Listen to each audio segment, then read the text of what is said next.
Joverlin Moïse, bonjour, merci d'être avec nous. Bonjour Wendell, toujours un plaisir. Hier, vous n'étiez pas en Haïti.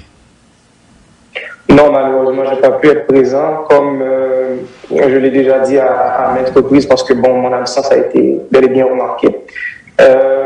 C'est la même raison quand le juge d'instruction m'avait invité à rentrer en Haïti pour une audience. Je lui avais dit que je ne me sentais pas personnellement en sécurité pour rentrer en Haïti compte tenu du contexte. Et maintenant, 6 mois plus tard environ, rien n'a changé. Il n'y a pas eu d'arrestation, il n'y a pas eu d'avancée non plus dans l'enquête. Donc, mon opinion n'a pas non plus changé. Donc, je me sens toujours pas en sécurité pour rentrer en Haïti. Il faut bien comprendre aussi que c'est une décision personnelle. Donc, ça ne veut pas dire que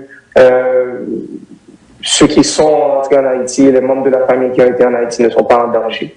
Mais voilà, ils ont pris plus de risques que moi. Vous dites que vous ne vous sentez pas en sécurité et c'est ce qui a motivé votre absence, mais quand même d'autres membres de la famille ont répondu présent. Certains gens saisissent ou encore prennent note de votre absence pour dire qu'il y a division entre vous, Joverlin, fils aîné, et la première dame, et l'ancienne première dame. Division, c'est le vrai mot ou bien il y a autre chose? Non, il n'y a aucune division. Justement, on en a déjà parlé à la presse à maintes reprises de l'effort mis en place par certaines personnes, par ce même système, ces mêmes gens qui ont participé à l'assassinat de mon père, de diminuer la quête de justice, justement de nous forcer à passer de quête de justice à querelle familiale au niveau de la presse. Moi, je l'ai dit à maintes reprises, il n'y a pas de querelle familiale, on ne va jamais descendre à ce niveau. On est concentré sur une quête de justice et tous les membres de la famille participent à leur niveau. Donc, il y a aucune division dans la famille, on communique assez souvent, on prend les décisions ensemble. Donc, il n'y a pas de division, comme je viens de vous le dire. C'est une décision personnelle. Moi, j'ai choisi personnellement de ne pas être présent parce que j'estime que les paramètres de sécurité ne sont pas encore adéquats pour que moi, je rentre en Haïti. Ça ne veut pas dire que les autres membres de la famille sont en sécurité, comme je viens de le dire, mais pour eux autres, les paramètres sont plus ou moins respectés. Mais il faut comprendre aussi, comme ma belle-mère l'a bien dit, je crois hier ou avant-hier, elle aussi, elle n'est pas en sécurité. Il y a un danger permanent qui plane sur elle. Donc, et tous les autres membres de la famille. Donc, elle a dit sur RFI que la menace est permanente sur sa personne. Et apparemment, ce serait pareil pour vous. Mais le problème, ou bien l'obstacle, c'était le président. Pourquoi vous? Pourquoi votre belle-mère? Justement, on avait 2 réactions possibles après l'assassinat de mon père, le 7 juillet 2021. On aurait pu rentrer chez nous, nous séparer du reste du monde, continuer à vaquer à nos occupations personnelles, faire notre deuil, tranquillement, guérir émotionnellement et tout. Et nous avons choisi l'autre option. Nous avons choisi de nous battre aussi. Nous avons choisi de chercher justice. Nous avons choisi de nous lancer dans cette quête de justice, justement, qui dérange plus d'un. Parce que il faut comprendre que ces gens-là auraient aimé qu'on abandonne dès le début. Ils auraient aimé qu'on ait peur dès le début. Mais nous avons décidé de nous battre. Nous avons décidé de prendre des avocats. Nous avons décidé de poser des questions. Nous avons décidé de chercher plus loin. Et en cherchant plus loin, justement, on est en train de déranger ces gens-là dans dans leur confort. Donc, automatiquement, nous représentons ce qu'on appelle un obstacle, je pourrais dire un obstacle prolongé. Nous devenons une prolongation de mon père. Donc, c'est tout à fait normal qu'on se sente en insécurité par rapport à ces gens-là, compte tenu justement de l'avancement de l'enquête, l'avancement de la procédure judiciaire, parce qu'il n'y a pas eu d'avancée. Ces gens-là ils ont toujours les mêmes pouvoirs, ils sont toujours dans leur confort, ils sont toujours en liberté, donc ils pourraient recommencer. Et il faut comprendre aussi que mon père a été le président de la République pendant son assassinat. Donc, tous les paramètres de sécurité de l'État devraient justement empêcher son assassinat.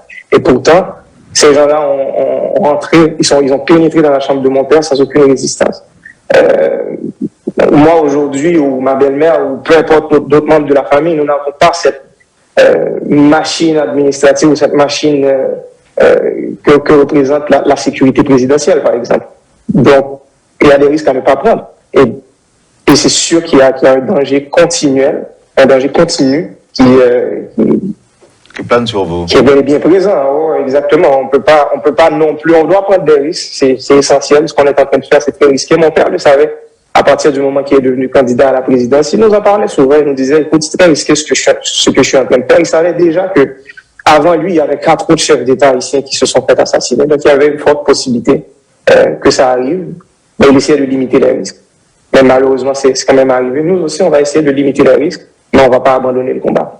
Et là, vous êtes en train de nous dire que votre père savait vous parler des menaces qui pourraient planer sur la famille et qu'il pourrait même être tué. Est-ce qu'il vous a parlé d'un éventuel complot qui aurait été conçu pour le tuer?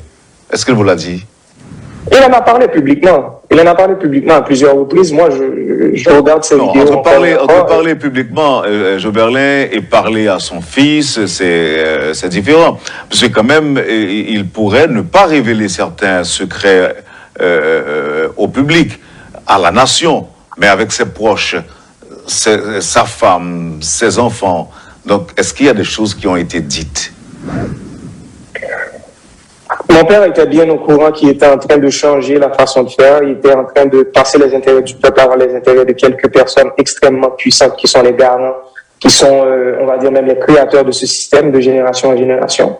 Donc il savait qu'il y avait danger. Il savait que c'était possible qu'on l'assassine. Il nous en a parlé. Il m'en a parlé personnellement et aussi publiquement, comme je viens de le dire. Il n'a pas donné de détails, plus de détails à moi ou à quelqu'un d'autre dans la famille. Mais le sujet était d'actualité. On savait qu'il fallait être prudent. On savait justement qu'on ne peut pas prendre de risques. On peut pas, je sais pas moi, on peut pas laisser savoir où est-ce qu'on vit, par exemple. Genre, si on va en vacances, on va être où. On peut pas. Comme moi, je l'ai toujours dit, je prenais toujours la route pour aller dans le Nord parce que je travaillais dans le Nord. Mon père m'a demandé quelques mois avant son assassinat de prendre l'avion, de demander à d'autres personnes de venir me prendre à l'aéroport, quel est mon itinéraire. Donc, il savait qu'il y avait danger. Il savait aussi que ça se précisait. Mais, écoute, c'était un risque à prendre. Il aurait pu ne pas se battre pour le peuple. Il aurait pu dire, écoute, bon, là, je suis rendu président, j'ai bien compris qu'il n'y a pas moyen. Il y a les intérêts de ces gens-là, et aussi il y a les intérêts du peuple. Et il n'y a pas d'association entre ces deux intérêts. Donc, le peuple, je ne peux pas me battre pour le peuple parce que ces gens-là vont m'éliminer. Non, il a essayé quand même, il est allé jusqu'au bout, il a cru. Et écoute, je l'ai toujours dit, si mon père me demandait encore, parce que mon père m'avait appelé quand il a été candidat à la présidence pour me demander qu'est-ce que j'en pense, je lui ai dit, écoute, il faut juste t'assurer que tu vas gagner parce que moi, j'aime pas perdre, mais je pense que tu vas être un bon président parce que je sais à quel point tu aimes ton pays. Et si maintenant il me reposait la même question, je lui dirais la même chose. Oui, on a beaucoup de regrets par rapport à son absence, son assassinat, la façon que ça s'est passé. On n'a même pas le temps de faire notre deuil. Regarde-moi, un jour après, je dois justement être avec vous, être avec la presse pour exprimer ma peine, ma déception publiquement. Donc, c'est rendu public, j'ai pas le temps de faire mon deuil. C'est une double peine. Mais le sacrifice de mon père n'est pas en vain. Je le sais que tous les Haïtiens l'ont compris. Le monde entier l'a compris. Il n'est pas mort pour ses intérêts personnels, il est mort parce qu'il voulait changer les choses. Il est mort pour les intérêts du peuple. Et ça, c'est important. Donc, il était bien conscient du danger, mais il est allé jusqu'au bout. On aurait aimé que ça ne se passe pas comme ça. Et moi, je m'assurer, avec la famille aussi, dans cette quête de justice, que ces gens-là paient pour ce qu'ils ont fait. Pas parce que je suis en colère, non. Pas parce que je veux me venger non plus. Non. C'est parce que on doit arrêter ce cirque. On doit arrêter... Faut que ça s'arrête. Parce que, comme je te l'ai dit hors micro tantôt, c'est que mon père est quand même le 5e président assassiné depuis l'indépendance d'Haïti. On a environ 218 années d'indépendance, quand même. 5e président. Donc, c'est environ un assassinat de chef d'État tous les 43 ans. C'est énorme. C'est inacceptable. On peut pas l'accepter en tant que peuple. Et le premier chef d'État qui s'est fait assassiner, c'est le père même de la patrie, c'est notre libérateur, Jean-Jacques Dessalines. Écoute, c'est du même ou pareil. Lui aussi, il voulait prioriser les intérêts du peuple. Il travaillait sur la réforme agraire pour pouvoir... ça, c'était au profit des anciens esclaves. Mais il y a les pionniers de ce système, un système qui était jeune à l'époque, mais qui s'est reproduit encore en 2021. Ils se sont dit, écoute, on ne peut pas le raisonner, nous allons l'éliminer. Ils l'ont assassiné. Et 218 années plus tard, environ 218 années plus tard, oui, il y a des accusations, il y a des suppositions, mais personne n'a été arrêté pour l'assassinat de notre empereur. Et un an plus tard aussi, après l'assassinat de mon père, oui, il y a quelques arrestations. Moi, je dis toujours ça. Les gens qui ont été jusqu'à présent arrêtés, ou les noms qui ont été cités jusqu'à présent, sont vraiment ce sont les outils. Il faut un cerveau, il faut du financement. Et c'est ces gens-là qu'on a besoin. Parce que si le cerveau reste intact, si ces gens-là restent en liberté, si ces gens-là qui ont planifié cet assassinat ont encore les mêmes pouvoirs, les mêmes disponibilités, écoute, qu'est-ce qui va les empêcher de répéter la même chose 20 ans, 30 ans plus tard, de génération en génération, ils vont le faire.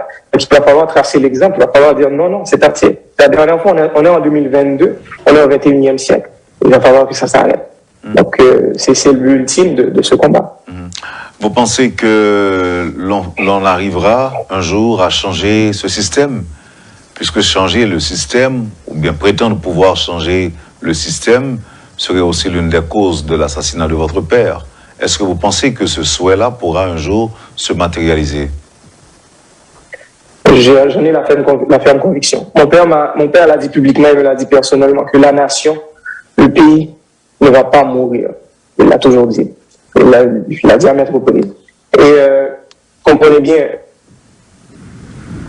si la nation ne va pas disparaître, il va falloir changer la façon de faire. C'est obligatoire. On ne peut pas rester dans ces situations-là, c'est impossible. Donc il va falloir changer la façon de penser. Et le fait même qu'on est en train d'en parler ce matin est la preuve qu'il est bien possible de changer les choses. Ça commence toujours par une idée. Hein. Donc l'idée, mon père n'a pas été le premier à avoir cette idée, il ne va pas être non plus le dernier à l'avoir. L'idée, je l'ai aussi, je pense que c'est possible de changer les choses. Et je ne suis pas le seul. Il y a plusieurs jeunes, plusieurs Haïtiens, on est des milliers, même des millions qui pensent que c'est possible que les choses se changent. Mais en même temps, il va falloir identifier le vrai problème. Et il va falloir arrêter de se battre contre les symptômes. Et justement, ce matin, deuxième ou troisième question que tu m'as posée, c'est par rapport à une possibilité justement de querelle familiale, moi et ma belle-mère. Donc là, c'est vraiment, comme je l'ai dit, c'est vraiment les mêmes gens qui ont participé à l'assassinat de mon père, ce sont ces mêmes gens-là qui veulent justement pousser, je pourrais dire, pousser l'attention du peuple, l'attention de tout le monde vers une querelle familiale pour justement oublier ce qui compte vraiment, qui est la quête de justice. De même, ils ont essayé de nous vendre quelques coupables. Ils nous disent, c'est telle personne. C'est telle personne. Ça fait un buzz sur les médias, tout le monde en parle, et on m'appelle de partout, je dois avoir quelque chose à dire, mais à maintes reprises, moi je l'ai toujours dit à mes avocats, attendons un peu, prenons un peu de recul. Cette personne-là, l'accusé qu'on nous présente, n'a pas les moyens, n'a pas le bagage intellectuel et économique pour planifier un tel attaque. Donc il va falloir être patient, il ne va pas nous donner des coupables. Il va falloir que la justice trouve les coupables. Donc, ça va commencer par là. Il va falloir identifier nos vrais problèmes. Parce qu'on a toujours tendance, on peut regarder pendant les 4 dernières décennies, on a tendance à croire à l'illusion que le président de la République est la source de tous nos malheurs, de tous nos problèmes. Mais ce n'est pas vrai. Je vais juste prendre l'exemple. Mon père s'est fait assassiner, ça remonte à 1 an. Est-ce que les problèmes se sont résolus en Haïti? Absolument rien, ils se sont empirés. Donc c'est le système justement qui dirige les présidents, qui dirige les hommes d'État, qui dirige le gouvernement. Parce que le gouvernement n'est pas autonome, parce que l'État n'est pas autonome. Il y a un système derrière l'État. Nous avons l'impression que nous participons à des élections, mais depuis des décennies, il n'y a plus d'élections, il y a toujours eu des sélections.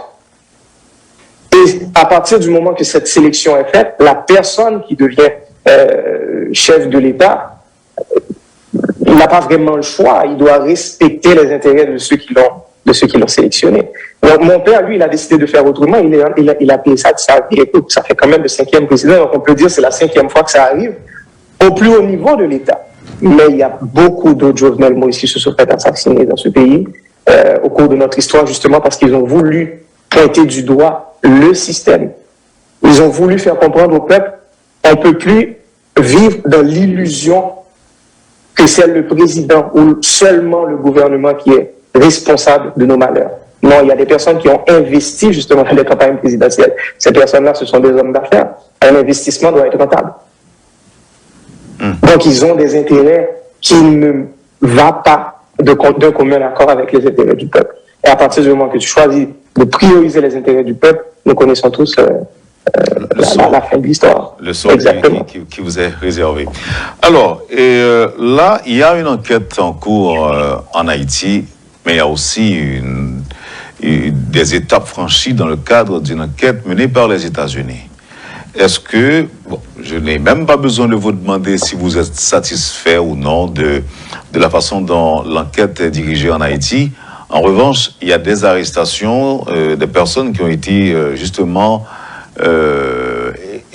épinglées par Interpol, par la justice américaine.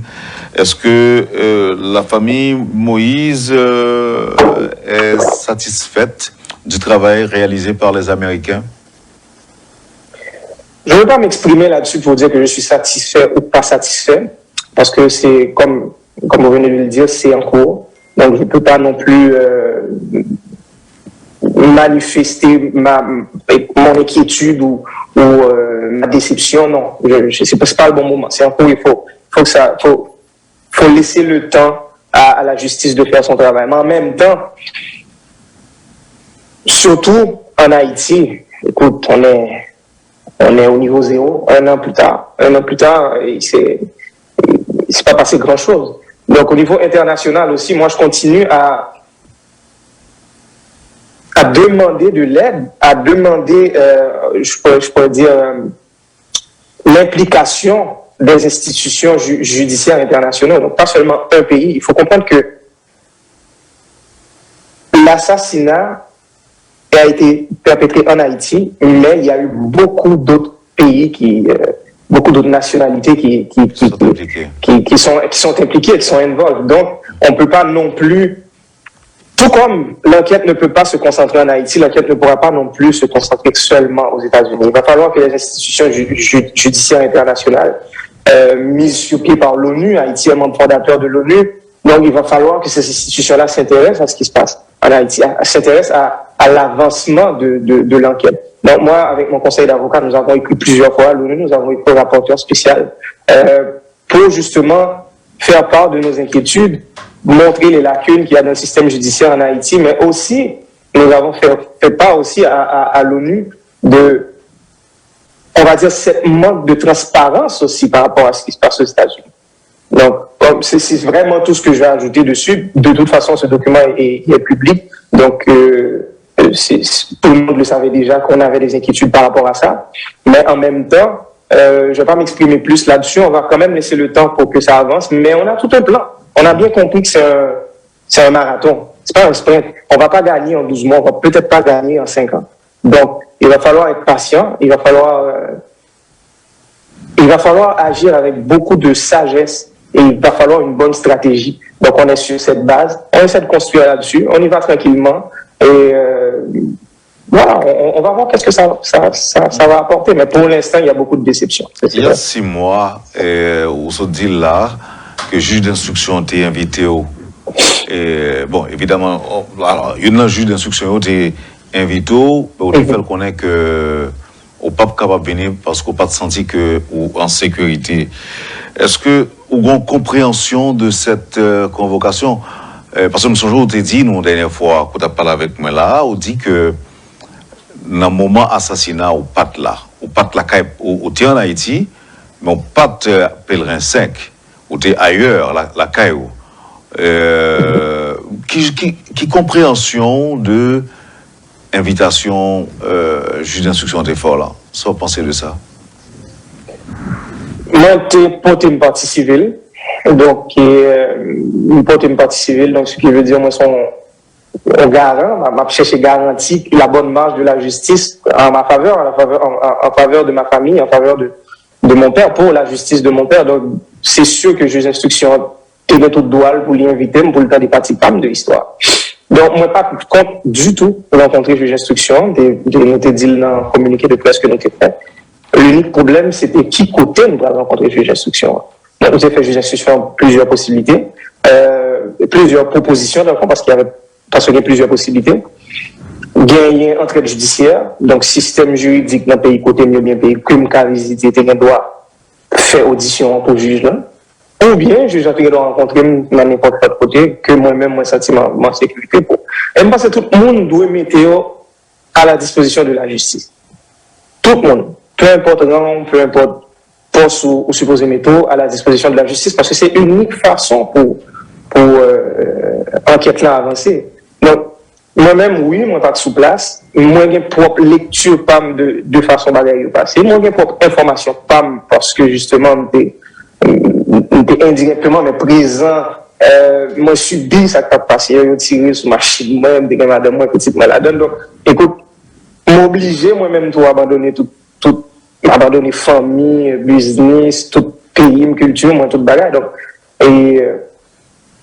donc c'est sûr, moi, n'importe lecture pas, même une façon pas tout pour raconter ça qui passe là. C'est sûr que n'importe juge d'instruction qui a intéressé dans ça, moi, j'ai pour dire. Tout comme juge d'instruction, n'importe juge d'instruction qui a intéressé dans ça, n'importe qui a pour dire. On n'a pas fait aucune recherche pour connaître que le monde qui t'a tiré sur yo, c'est qui est-ce que t'es? Est-ce que c'est la police? Est-ce que c'est même monde qui t'a tiré sur papa ou yo? L'homme dit la police, est-ce que par exemple la police pas ta une machine à venir si bouillon est en fait que tiré la caille président, vous pensez que c'est un assaillant et puis ils font tentative tirer sous lui pour essayer de neutraliser. Ou pas trop de questions comme ça. En fait, l'essentiel c'est que nous on vit.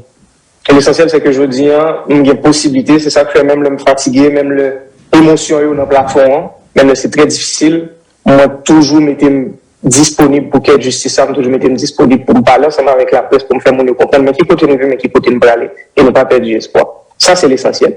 Maintenant, tellement de bagages qui t'a passé dans la matinée 7 juillet, ça, est-ce que nous avons identifié exactement qui monde qui t'a tiré sur machine personnellement? Je ne sais pas. Nous ne sommes pas capables. De toute façon, même si nous avons envie, il est difficile.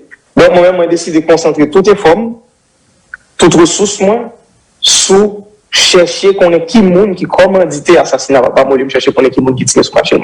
Et de toute façon, c'est pas pour une fois que tu tires sur machine. Donc, c'est ça. Moi, j'essaie pas de distraire. Moi, je suis concentré sur ça. Donc, tout effort, tout ressources concentré sur quelle justice là.